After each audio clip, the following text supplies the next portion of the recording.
Kia ora no tātou. Now, my name is, you've just been told, is Nick.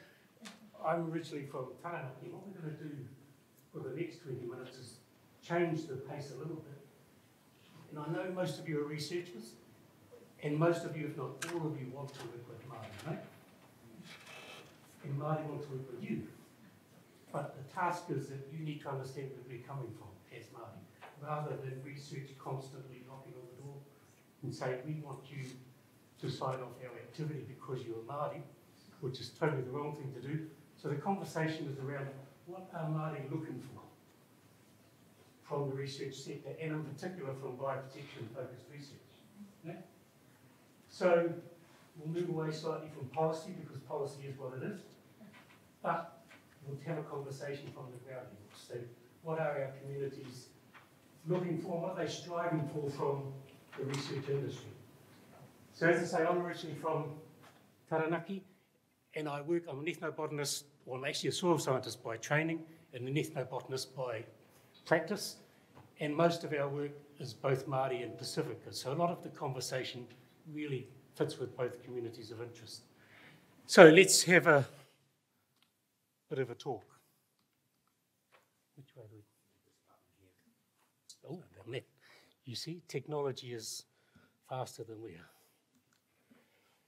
But before we get down to tin tacks, you need, from my perspective, you need to know where Māori are coming from. Né? And it's not the same place for everybody, but there is a common factor, and that common factor is whakapapa. And it's not the task of a conference like this to try and define whakapapa, but you need to know that that is the single sole cultural factor that binds all Māori, that binds Māori to the environment, that binds the environment to Māori. So you need to understand, and if you don't know the detail of it, then you need to spend time getting familiar with the detail of it. But whakapapa is that common factor. And whakapapa really picks up on two or three things. One is it defines our origins. The second is it creates and it defines our generational obligations. And when we're talking about things like Kaichakitanga, which we will do, those are obligations. They're not something that we can give or take, they're obligations. And thirdly, it supports our opportunities, because opportunities is where we want to be. We want policy, we want all of those other things to contribute and to help cement those opportunities. But from my perspective, we want to drive those opportunities as Māori. We don't want researchers telling us what the opportunities are. We want to be telling them how they can contribute to that ambition, to opportunities. So this is a conversation. This is not set in concrete, right? But opportunity, the task, certainly from my perspective as Māori and looking at it from the outside in, is that we are looking to ensure that we are beneficiaries of the system, whatever that may look like. And opportunity is how we encase what that should be. Opportunity fits with what the government are looking for. They're trying to bring more Māori resource into some economic use. Māori want their resource to be economic as well. There are different definitions of what that economic use might be, but it's opportunity all the same. Opportunity is about contributing to the country as a whole. That's the ambition of Māori as well. We have resource. We want to make sure that we retain that resource, but it also supports us as Māori, and that's about being able to look after our whānau, look after our marae, look after our land and everything else. So the opportunity is all about that resource, but it's also about being strategic. And one of the big differences between Māori and non-Māori is that our strategic view is not just 10 years, 20 years, 30 years. It's 200 years, 300 years, 500 years. It has to be. If you look at the resource that supports us as people, then if your short-term strategy is 20 years, that's not even a lifetime. And that you need to be viewing strategic over a longer period of time. So hundreds of years, if not thousands. Everything we do is not about me, it's not about my generation, it's about those children, those mokopuna that are still to come. That's the reason we do what we do. So opportunity is about ensuring that is put into being. So to try and build your comfort zone with Māori, here's a little walk through what that looks like. Te ao Māori is both simple and complex. But in simple terms, and some of the sectors have already followed this set, there are a number of value sets, and they have been sort of positioned as cultural, physical, social, and intellectual. Nada Glavich always says, this is the physical, what you see. But when you look at me, behind me is the cultural, is the social, and is the intellectual. You don't see it, but it's there. No. So with everyone you deal with, there's a complex of culture that sits with them. And in a Māori context, there's no specific priority around what that is, but that's the complex that is Te ao Māori. Make sense? So it's more than just dealing with the physical group. It's more than just dealing with a conversation at the table. It's dealing with all of that complex.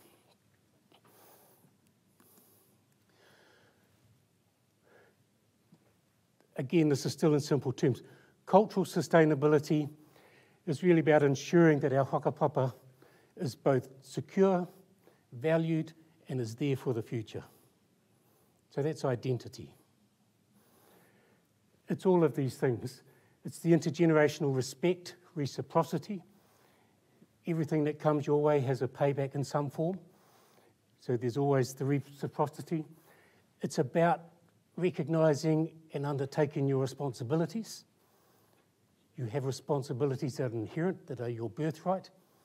You have responsibilities that come through your learnings and through your experience as you grow up. But it's about ensuring that that happens.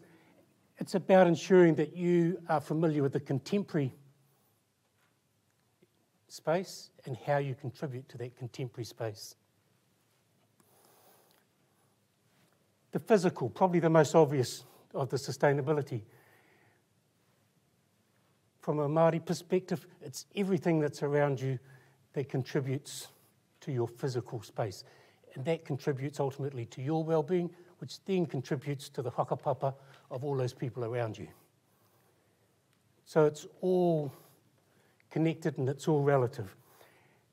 But in modern terms, we need to deal with contemporary issues. We need science, we need policy, we need all those things to help us deal with contemporary issues. A lot of the issues didn't exist 200 years ago. The pests, the diseases, all of those things that you're familiar with are introduced issues, and we need help to be able to deal with some of those issues. So it's about context as well, and it's a responsibility for all. Social sustainability, again, the flow, that theme that flows through is about whakapapa, about ensuring that we take our whakapapa through all the elements of society, so not just within our family grouping, but wider. It's about relationships. And for all of you, as researchers, you should understand what the word relationship means, because if you want to work for Māori, with Māori, it's a relationship first. It should never be about your science kaupapa, that comes later. It's always about the relationship first. So understanding what relationships mean and how relationships come into being is important. And there is no temporal factor. So some things may take a week, some things may take a year. From a Māori perspective, it doesn't matter. It's providing the right end point or the right space becomes apparent, that's fine. So relationships don't happen overnight. Sometimes they take years to happen. But yeah, that's how it works. And if you want a long, enduring relationship with Māori, whether it's at iwi level, hapu whānau level, then you have to put some long, enduring energy into building that relationship before you start to take from that relationship. Make sense? And lastly, it's about intellectual sustainability. And this is the curved ball, I guess, in that intellectual sustainability people want to take from mātauranga these days, from traditional knowledge.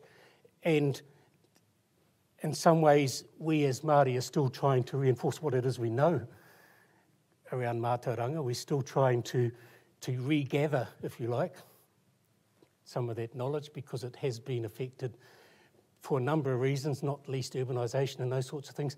So mātauranga is not necessarily in a situation that it can be shared directly. It still has to be worked through from a Māori context. But there's constantly people trying to draw from that mātauranga space without realising just what it is that informs that mātauranga space. It's informed by generations of experience, generations of conversation, generations of observation. And when I say generations, you're talking hundreds of years of generations. So mātauranga doesn't come easily, and neither should it be given out as if it's a tray of lollies. It is something to be valued. And the issue nowadays is that everything is about how you can own knowledge and how you can take advantage of that knowledge. All of the research institutes want to own outcomes.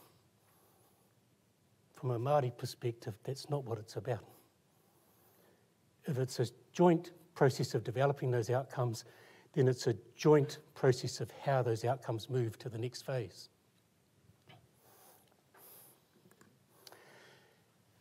Lastly, I've put in here economic sustainability, because the reality of 2021 and moving forward is we are looking to participate in economic opportunity. We're looking to participate in economic stability.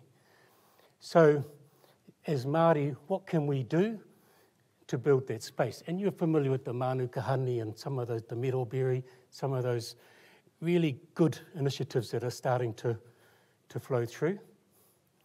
They're examples of where we as Māori want to move. Not everybody's on the same page, but it's important that there is an opportunity for Māori to get the payback from the economic opportunity that contributes to our country as a whole. So recognising what economic sustainability is. From my perspective, I work in food systems. And like it or not, all of you eat every day of the year. So you all take advantage of our food systems, right? We have access to foods that we would consider Māori foods. We also partake of just mainstream foods, but all food has to originate somewhere, correct? And as Māori growers, we want to produce food that has the quality and all of the other elements about it that it can contribute to the well-being of those people around us.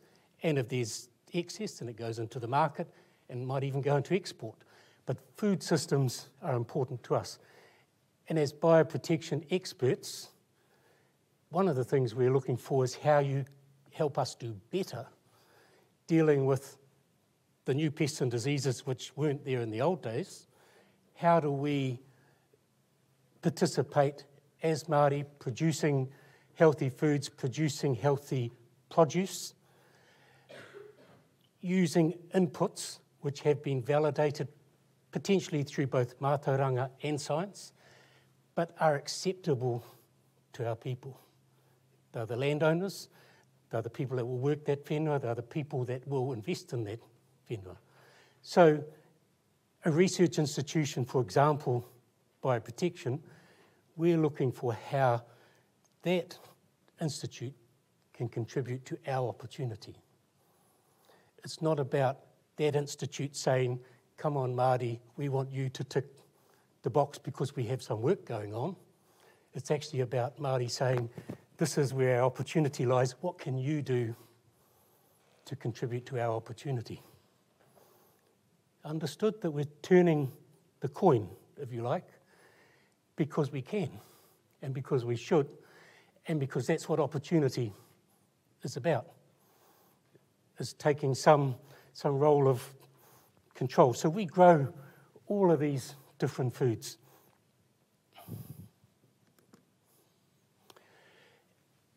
And one of the highest value components to those systems, those production that we do, is that much of it is produced in an Indigenous system.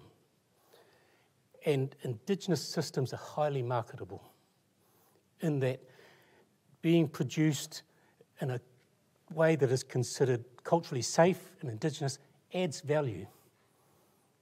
And there's good examples of that. Tohu wines, for example. You know, wines are not a traditional food, but the system and the land and the culture values that are applied to their business ethics are a marketable factor. So it's not about running mainstream with everything. It's about taking who we are and how we do our production system and using that as a core value to the opportunity.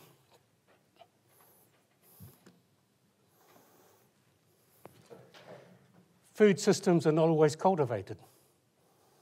Some of them are wild harvest. You know this food on the left, for example, is the kauka. That's the cabbage tree. And even in the early settlement days with the Pākehā, they would eat that as a vegetable. But for us, it's a key vegetable. You know what this is on the right? That's karingo. That's a seaweed. How many of you eat sushi? That's the same species of seaweed that's wrapped around your sushi. But this is New Zealand seaweed. This is karingo. Traditional food, we're very familiar with it. We know when to harvest it. We know how to dry it, to cure it, all of those sorts of things. So not all of our foods are cultivated foods. Many of them are wild harvest, and some of them from the land, from the whenua, some of them from the sea. So it's trying to break that definition around what food production or what food opportunity looks like. And we won't go through this, but functional foods is one of the key sort of sellable terms at the moment. How does Indigenous knowledge contribute to functional food, to that opportunity around foods?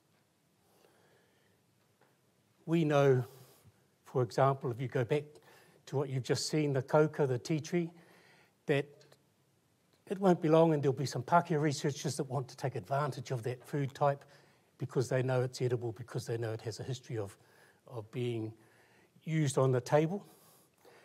And the problem, certainly from a Māori perspective, is that we're not resourced to move that through into becoming a business opportunity, and often the Pākehā businesses who are resourced, who can invest in R&D, who can invest in certain things, they take advantage.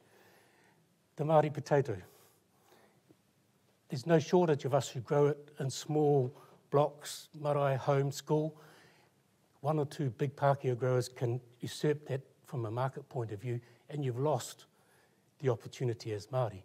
So one of our skills is to retain opportunity at that Māori space. So the ownership of the opportunity has to sit. Okay, yep. We are just about there. So the process of that, understanding Māori horticulture is not just horticulture, but it's horticulture with values, that it has a range of crops, the traditional crops, the kumara, the hue, and understanding that the future value around that opportunity is how we retain and add value from a cultural perspective to those crops. So what is it that research can contribute into our ambition, into our opportunity? And how do we make that work for that strategic long view?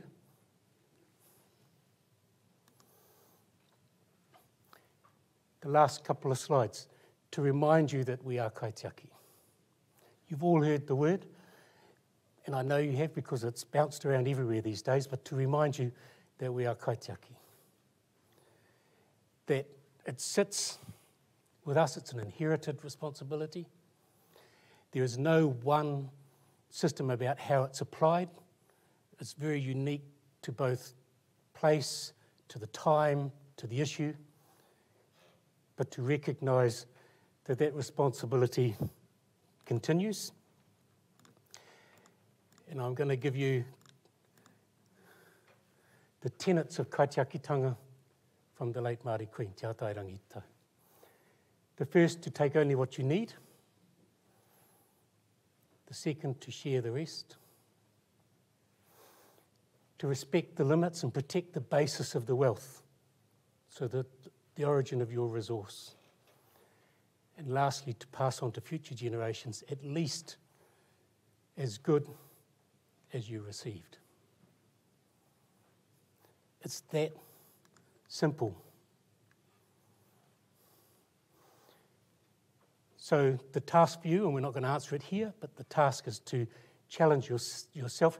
How does bioprotection fit with Māori opportunity?